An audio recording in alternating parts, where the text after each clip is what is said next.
So Snapchat expands the usage of tokens. So now some lenses also have tokens, which is kind of like digital coins of Snapchat. This is not some kind of cryptocurrency. I don't know. It's just a fun name. Um, Yet maybe it will be in future. But anyhow, some lenses have some additional experience which you can only unlock with tokens. And tokens, how you can get them? You just need to buy them.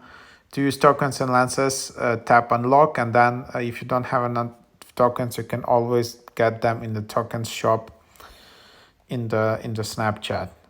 So yeah, here is how the token shop looks like. You can buy from 80 to 1,100 tokens from 99 cents to $9.99. So that's basically the idea, and then you can see your token balance, and yes, that's about that.